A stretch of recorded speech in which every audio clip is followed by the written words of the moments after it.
Praise the lord. ప్రభువైన యేసుక్రీస్తు నామములో మీ అందరికీ వందనములు. ఈరోజు దేవుని వాక్యమును మనము చదువుకుందాం. యోబు గ్రంథము 8వ అధ్యాయము 20వ వచనం. ఆలోచించము, దేవుడు యథార్థవంతుణ్ణి త్రోసివేయుడు, ఆయన దుష్కార్యములు చేయువారిని నిలువబెట్టడు. Praise the Lord. ప్రియమైన దేవుని బిడ్డలారా, ఇక్కడ రెండు విషయాలు దేవుడు మనతో తెలియజేస్తున్నాడు. ఒకటి, యథార్థవంతుడిని దేవుడు ఏం చేస్తాడంటే త్రోసివేయుడు, విడిచిపెట్టడు. యథార్థంగా బ్రతుకుతున్న వారిని, దేవుని యందు భయభక్తులు కలిగి దేవునిలాగా జీవించాలని తీర్మానం కలిగి ఇతరులను ప్రేమిస్తూ పెద్దలను గౌరవిస్తూ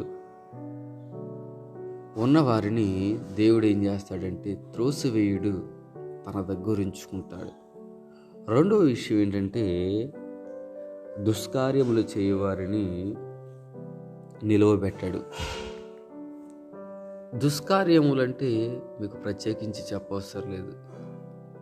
కీడును, ఇతరులకు కీడు చేయాలని, ఇతరుల మీద అబద్ధపు సాక్ష్యాలు పలుకుతూ, ఇతరులను బాధ పెడుతూ, ఇతరులను హింసిస్తూ, ఇతరులను మానసికంగా కృంగదీస్తున్న వారిని నిలువబెట్టడం అంటే వారు చేసే పనిలో వర్ధిల్లడు అనే విషయాన్ని ఇక్కడ దేవుడు తెలియజేస్తూ ఉన్నాడు.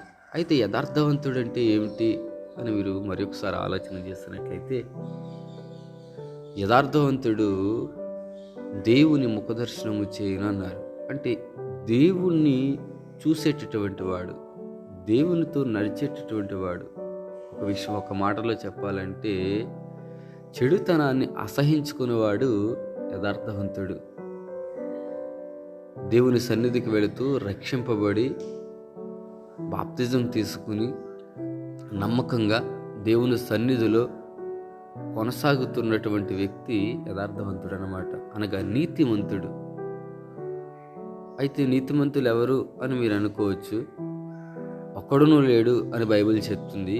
కానీ యేసు ప్రభు రక్తంలో ఎంతమంది అయితే కడగబడుతున్నారో వారందరూ నీతిమంతులుగా తీర్చబడుతూ ఉన్నారు.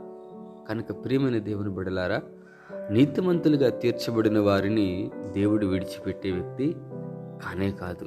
ఈ లోకం విడిచిపెట్టొచ్చు, లేకపోతే రక్త సంబంధాలు విడిచిపెట్టొచ్చు, బంధువర్గం విడిచిపెట్టొచ్చు, నానుకున్న వారు విడిచిపెట్టొచ్చు, ఆఖరికి ప్రాణ స్నేహితులే విడిచిపెట్టొచ్చు. కానీ దేవుడు మాత్రము తన దగ్గర నుంచి త్రోసివేయుడు. ఈ విషయాన్ని మరీ నొక్కి ఎందుకు చెప్తున్నానంటే, చాలామంది అనుకుంటారు దేవుడు మమ్మల్ని విడిచిపెట్టేశాడు, దేవుడు మమ్మల్ని చూస్తలేదు, దేవుడు మా జీవితంలో కార్యాలు జరిగించడం లేదు అనుకుంటారు.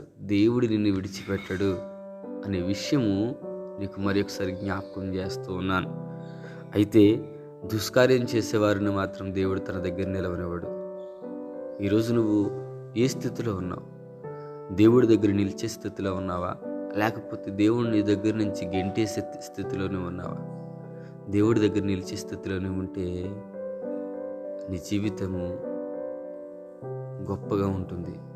దేవుడు కనుక త్రోసివేసేస్తే జీవితము చాలా దయనీయంగా ఉంటుంది. ఎందుకు చెప్తున్నానంటే, దేవుడి దగ్గర నిలిచి ఉన్నాడు యోసేపు, ఐగుప్తుగా ప్రధానమంత్రి. దేవుని దగ్గర నిలిచి ఉన్నాడు అబ్రహాము, కనుక గొప్ప ఐశ్వర్యవంతుడు, విశ్వాసులకు తండ్రిగా మారాడు.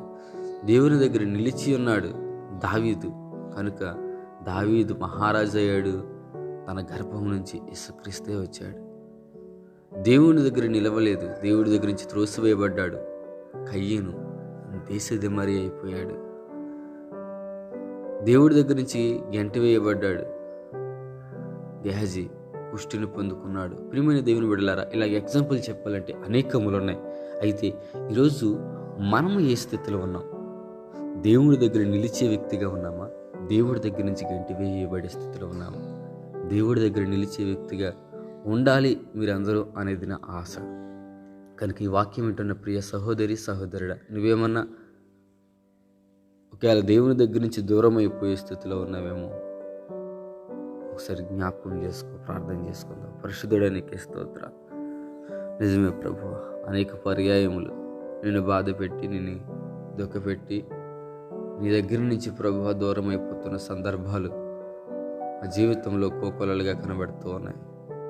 కానీ నిన్ను విడిచిపెడితే ప్రభువా మా జీవితానికి ఎంతగానో ఇబ్బందులు.